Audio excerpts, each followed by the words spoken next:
Hello everyone, welcome. Thanks for hanging out with us on the Market Report with Cointelegraph Market and Research. Today's Tuesday, March 21st. Unfortunately, my co-hosts Joe Hall and Sam Borgi won't be able to make on today's show, but don't worry, I've got you covered. Today's show is sponsored by XGO. Okay, so let's jump to the two most important articles of this week. Our first news will cover some additional information on a Cointelegraph news written by Ana Paula Pereira, a fellow Brazilian that has been covering finance markets for over 12 years. UBS agrees to pay $3.25 billion emergency rescue of Credit Suisse. Swiss authorities agreed to change the country's regulations to bypass a shareholder vote and announce the deal over the weekend. Credit Suisse rescue plan would also include losses to bondholders, prompting concerns by European regulators that it would undermine investor confidence in Europe's financial sector. So, what a fuss is all about the Credit Suisse deal? Well, it is a secular financial institution with over 550 billion Swiss francs in total assets.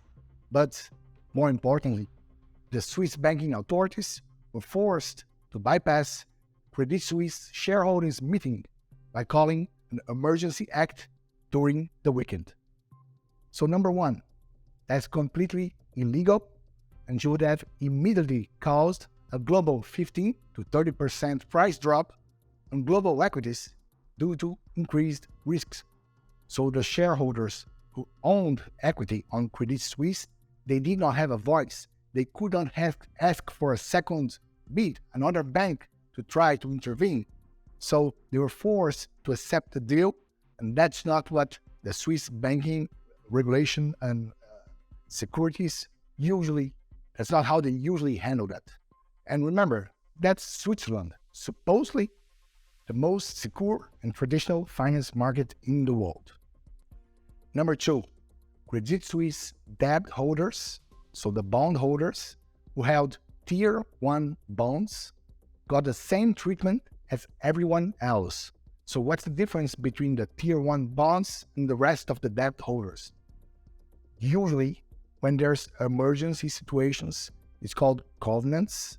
For instance, if they discover 50 billion missing from the balance sheet, those bonds should be automatically converted to shares, equity, and that's not what happened in the case. Regardless if there was a legal base for that move, every other financial institution will have increased risks and costs to raise money, to raise debt from now on, because there's no more special privilege for Tier 1 bondholders. So it opened a horrible precedent when banks need funding the most. So the most viable option going forward for banks to raise cash when they need money is not going to be in the debt markets, which is the cheapest option. Now they're going to have to recur to issuing stocks, which is detrimental for the stock price in the short to medium term. It's much more expensive for the banks. So what's the bottom line of the Credit Suisse story? Well, the impact for stocks and debt is horrible because it was a shady move by the government and regulation. That should be negative. There will be very few assets left after this whole mess settles. No matter how strong the Federal Reserve from USA or the US dollar comes out of this, both stocks and debt markets were severely impacted by what happened on Switzerland due to the Credit Suisse UBS deal. Now on to today's show's second article written by myself 18 hours ago. Investors shelter in short-term treasuries, reducing Bitcoin's chance of rallying to 30K. Bitcoin price finally broke above 28,000, but Bitcoin futures and options data suggests some traders are uneasy about the strength of the recent bullish momentum. Investors in cryptocurrencies are always anticipating a decoupling from traditional markets, meaning that the crypto markets will no longer follow equity markets and stock markets. That's what we call a decouple. Nonetheless, there are a few justifications for an allocation in cryptocurrency at the moment, especially if coming from corporations, mutual fund managers, or wealthy investors. Historical investors tend to hold cash positions or short-term government debt instruments during recessionary periods in order to sustain day-to-day operations and possibly be used to purchase bargains. So it's not normal for investors to buy what they consider risk assets, such as cryptocurrencies, if they fear a recession or inflation period is coming ahead. And what's the evidence? What's the proof of that? Well, it's the 6-month US Treasury. So the yield went down from 5.33% on March 9 to 4.80 on March 20. If the yield goes lower, it means there's more demand, there's more people trying to buy this treasury, so the payout is going to be less. So that's what happened with the 6-month US Treasury for the last couple of weeks. There was a high demand for short-term debt. So it proves the theory that in recessionary or cautionary or inflationary environments, people will hoard cash or short-term government bonds. But Bitcoin and cryptocurrency, right? That's a fact. Yes, the banking crisis, the Federal Reserve having to issue 300 billion additional credit to save the banks, that's something that's really good for scarce assets, especially for Bitcoin and cryptocurrencies, because they're completely out of these financial systems. So the more money that it's flowing in the market, the more money will be left to buy cryptocurrencies. But that's the first step. When people realize that the banks, that the Federal Reserve is going to have trouble saving over 200 banks, people need to look for alternative investments, maybe real estate, maybe gold, maybe stocks, but they won't be buying debt from the US government if they know that the Federal Reserve won't be able to save everyone, at least not without printing trillions and trillions of dollars. So in the first moment, this is positive for Bitcoin and cryptocurrency. But when people start to panic, when there's recession fear, inflation fear, they're going to run for cash, short-term debt, they're going to run for stocks, for gold, for whatever they're comfortable. They're not running to Bitcoin, not in this moment, because they consider it a risk investment. So our first derivatives metric is the Bitcoin futures. Bitcoin derivatives exhibit a balanced demand for long and short positions. So these are the quarterly futures Bitcoin, not the perpetual, and they usually trade at a slight premium, 5 to 10% versus Coinbase, Bitstamp, and Kraken. That's typical of every derivatives contract. It's not specific for Bitcoin because the trader needs to wait 2 or 3 months until the trade settles, until the trade is complete. So he demands a higher premium for that. So we can check the chart.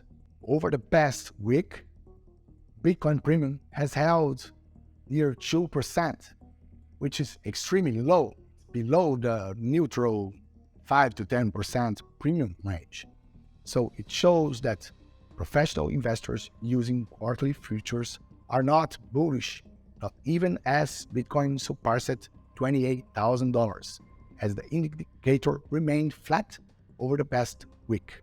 Okay, but the absence of demand of leverage long does not necessarily imply a price decline. That's right. So we should focus on options market instead of Bitcoin futures to see whether market makers and whales are pricing in higher odds of market downside or upside. We'll be using the delta 25% skew metric. Whenever the indicator is positive, it means that the put options, the protective put options, are trading at a premium. It indicates fear from professional traders. On the other hand, if the skew indicator moves to the negative side, it means that the bullish, neutral to bullish call options are trading at a premium. They are in higher demand. And we can see that it touched minus 10%, which considered somewhat bullish, somewhat optimism for the options market. but it didn't sustain the levels. It went back to minus 8%, which is the edge of a neutral market. So we have two Bitcoin drifts indicator signaling to us that at $28,000, those professional traders are not comfortable on taking bullish positions or opening leverage longs. Well, those indicators don't necessarily mean we're going to have a huge correction. It just indicates that at the current moment, considering the huge banking crisis ongoing, investors are not comfortable on adding leverage positions above $26,000. A complete breakdown of the banking system would cause investors to flee to safety instead of seeking what they think is risk assets, such as Bitcoin. So that's the rationale on why Bitcoin is not primed to go to 30,000 higher, because investors, when they fear, they hold cash position, they hold gold, they hold short-term bonds, they go to whatever makes them feel comfortable. Remember, all that has been discussed on today's show is my personal opinion and does not represent the views of Cointelegraph. Don't forget to visit Markets Pro, the professional Cointelegraph alerts platform. We've got some proprietary indicators that have consistently been paying off, even during bear markets. There's a 20% discount on the link in the comments. So remember, guys, to like and subscribe the new Cointelegraph Markets and Research YouTube channel. See you.